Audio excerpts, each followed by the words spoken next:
everybody. Thank you for joining me today. I do truly appreciate it. And as you probably noticed, I'm a big fan of Charles Dickens' A Christmas Carol in Prose. It's a story that, to me, probably like most people, I was introduced as a very, very small child without ever reading it and by watching it on TV, whether it be watching black and white versions on Christmas Eve with my grandparents or watching the Mickey Mouse cartoon, who knows where, pretty much everywhere you go right before Christmas. It's a story that has always meant a lot to me, and I feel like the older I get, the more special it becomes. And then at some point, eventually, I actually read the story, and after reading the story, I loved it much, much more. It's better. A Christmas Carol in Prose is better, but there are some great movie versions, and I still, every year, I'm going to watch probably 3 or more, maybe 4 or 5. I'm going to watch quite a few. I'm always going to watch George C. Scott, and I'm always going to watch the 1951 version with Alistair Sim, and I'm usually going to watch the 1935 version. I forgot that guy's name. Probably going to see the Muppets Christmas Carol. Probably going to see Mickey Mouse Christmas Carol. I'm going to see a bunch of them. The 1938 version as well. It pops up occasionally on a streaming service. I'll push the button saying, I wonder which one this one is. It'll be that 1938 version, which has some cool stuff too. But as a book collector and a lover of books, naturally, I want to collect the books, the cool versions of things that I love. And I think I've ordered one that's going to be pretty neat. It's probably not going to be the best in my collection. That Lyra's books version is just mind-boggling. I did a video of that a year or two ago. You can go back and look at it.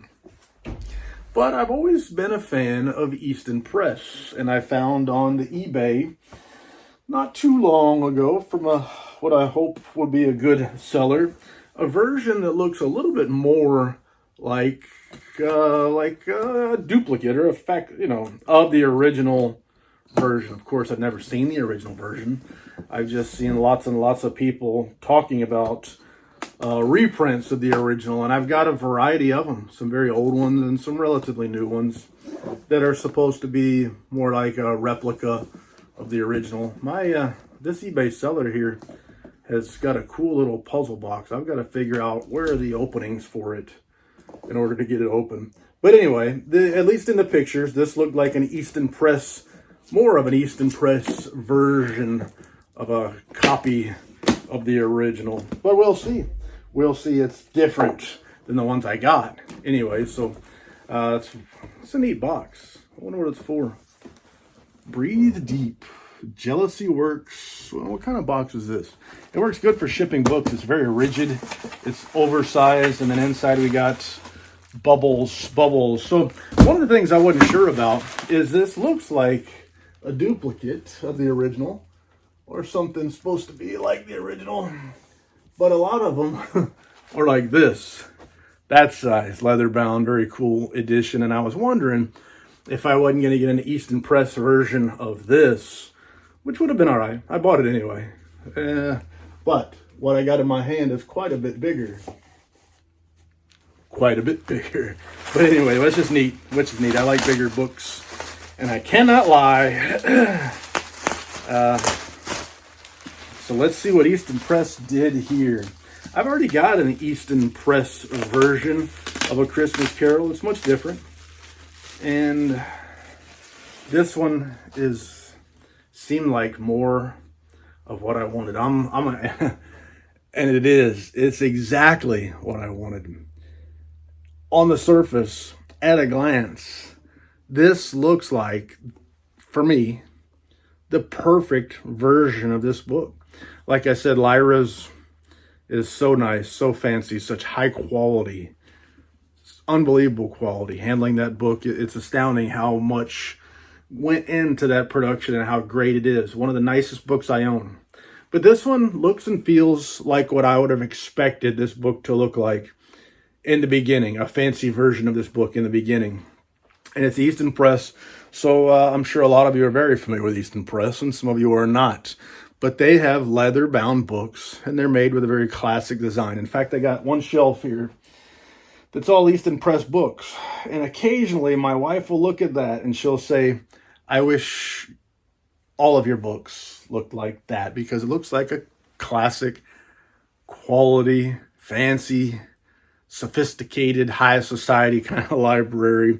And this right here, for me, I'll be honest, right now, haven't even opened it, but this hits the spot. This is exactly what I would have wanted out of one of my favorite stories. So you got a gold gilding on the, or hot foil stamping on the leather cover and spine. And it just looks so good. Looks so good. And then you got 22 karat gold gilded page edges. And that's stuff that you come to expect from Easton Press. Look at that built-in page marker. Not only is it that satin ribbon, but the edges of the satin ribbon are also got the gold foil or something on there. Beautiful end bands, quality sewn binding. Yeah, so you get really good stuff. And right now, standing before you, this is everything I hoped it would be. And the seller hooked me up. Book's in good condition. Here's our end papers. Very good. They're fine condition there. Don't want to misrepresent the end papers. I like the way they sound. But again, that's typical from Easton Press. What else? Our frontispiece. It's a very classic, beautiful artwork. And it looks like what we've got here is just, is taking what you expect, but giving it quality. With illustrations by John Leach.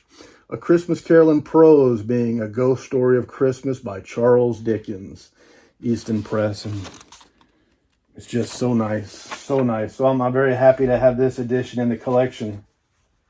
Right now, this might be my favorite one. Now again, not the best one, not the fanciest one. Stave 1. And I like the way the text is. It's large. The typeset is fancy. The page color is creamy. The margins are big. And it's exactly what I would want and what I would hope for in a story like this. It's not a very long story. And I wasn't around when Charles Dickens wrote this book and it was published, obviously. But I would expect the typeset to be something like that. Large, fancy, classic style. And I've seen a lot of illustrations in this book, and the story is famous for its illustrations.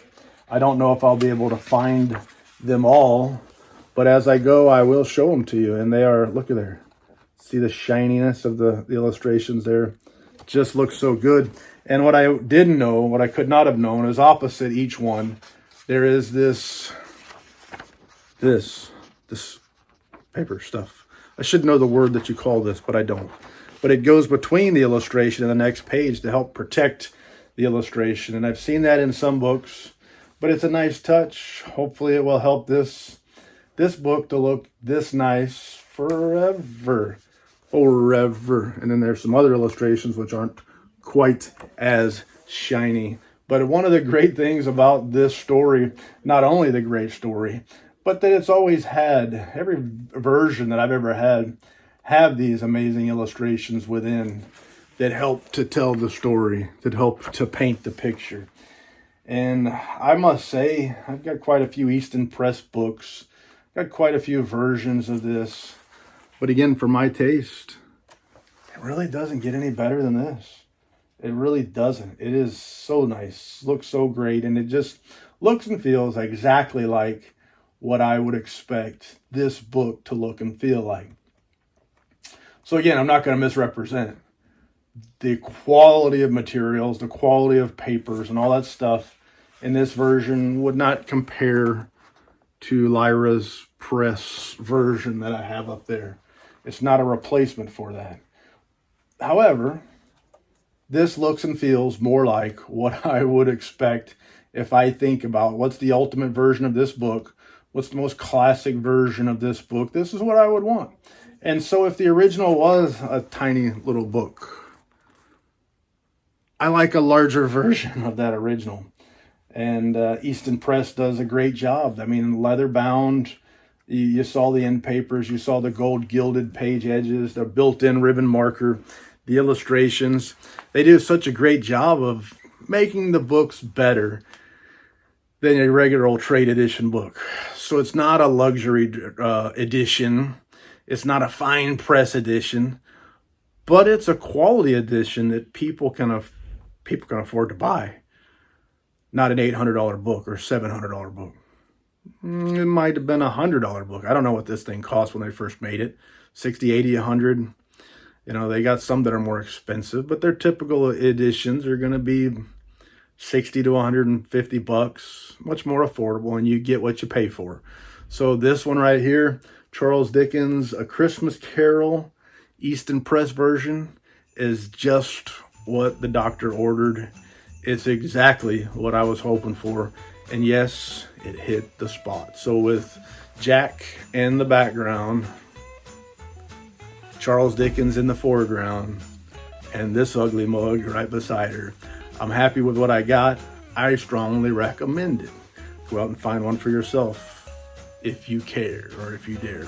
Anyway, with that being said, I thank you for joining me. I do truly appreciate it, and I got no more lies to tell. So, c'est la vie,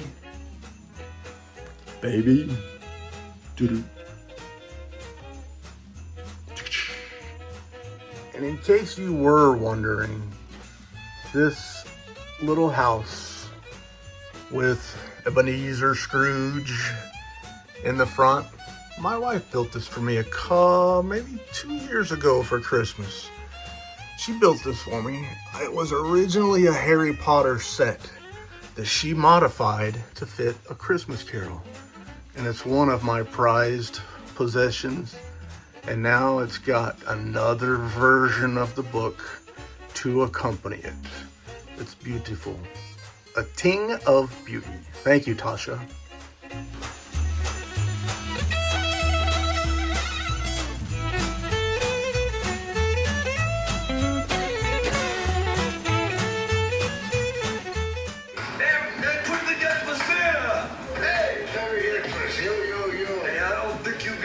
Santa, no, it's ho, ho, ho. What's the freaking difference? Where I come from is yo, yo, yo.